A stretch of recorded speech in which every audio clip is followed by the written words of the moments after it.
السلام علیکم۔ خانہ کعبہ سے صرف 20 میٹر دور زمزم کا کنواں کرۂ ارض پر پانی کا سب سے پرانا چشمہ قرار دیا جاتا ہے، جس کی عمر 5000 سال سے زائد ہو چکی ہے۔ جیسا کہ تاریخی روایات میں بیان کیا جاتا ہے کہ زمزم کا چشمہ حضرت ابراہیم علیہ السلام کے فرزند حضرت اسماعیل علیہ السلام کی ایڑیاں رگڑنے کی جگہ سے پھوٹا۔ آج تک کی تحقیقات سے پتہ چلتا ہے کہ کوئی چشمہ 70 سال سے زیادہ عرصہ تک جاری نہیں رہتا، مگر حضرت ابراہیم خلیل اللہ کو آج سے 5000 سال قبل اللہ کی طرف سے یہ حکم دیا گیا کہ وہ اپنی بیوی ہاجرہ اور بیٹے اسماعیل کو مکہ کے بے آب و گیا وادی میں چھوڑ دیں۔ پانی کا یہ کنواں 30 میٹر گہرا ہے، جس میں پانی کی سطح زیادہ سے زیادہ 18.5 لیٹر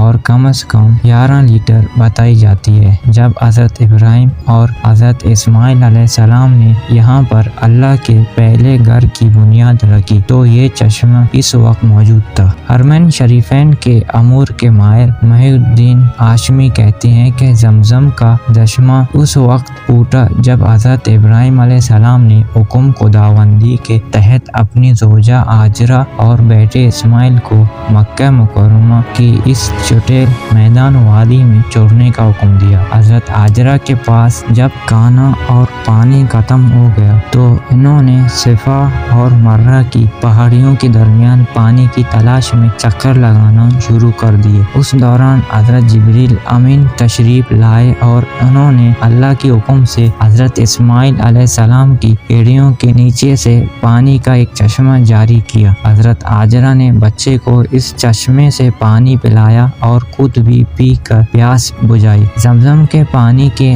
حوالے سے نبی اکرم صلی اللہ علیہ وآلہ وسلم کی کئی احادیث بھی مروی ہیں۔ ایک حدیث میں آپ علیہ السلام نے فرمایا کہ اللہ ہم اسماعیل پر رحمت نازل کرے، اگر وہ انہیں کچھ دیر اور وہاں چھوڑ دیتے تو ایک بڑا چشمہ نکلتا، یا آپ نے فرمایا کہ ایک مہی دریا بھرتا۔ تجزیہ نگار محی الدین ہاشمی کے بقول جب حضرت ابراہیم اور حضرت اسماعیل علیہ السلام کی مکہ میں آمد ہوئی تو یہ برکتوں والی سرزمین بن گیا۔ اطراف و اکناف میں قبائل کی بڑی تعداد یہاں منتقل ہونا شروع ہو گئی۔ جب حضرت ابراہیم نے یہاں پر اللہ کا پہلا گھر تعمیر کیا، اس کی اہمیت اور بھی بڑھ گئی۔ مکہ مکرمہ جزیرۃ العرب اور شام کے درمیان ایک تجارتی مرکزی کی حیثیت اختیار کر گیا۔ مرور وقت کے ساتھ کچھ عرصے کے لیے بحر زمزم کا پانی خشک ہو گیا۔ حضرت محمد صلی اللہ علیہ وآلہ وسلم کے امجد عبد المطلب نے ایک خواب دیکھا جس میں انہیں کنویں کو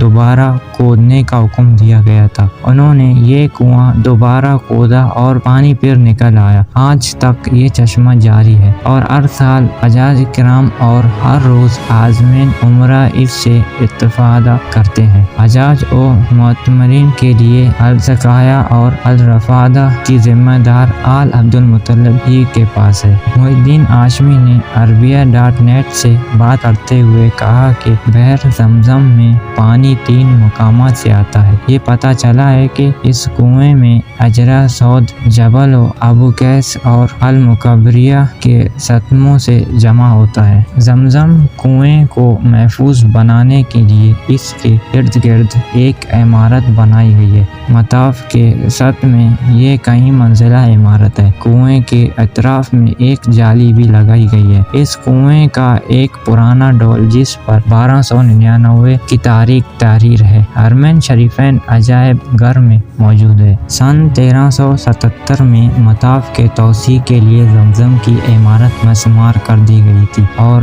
اس کی جگہ صحن مطاف میں ایک راستہ بنایا گیا تھا۔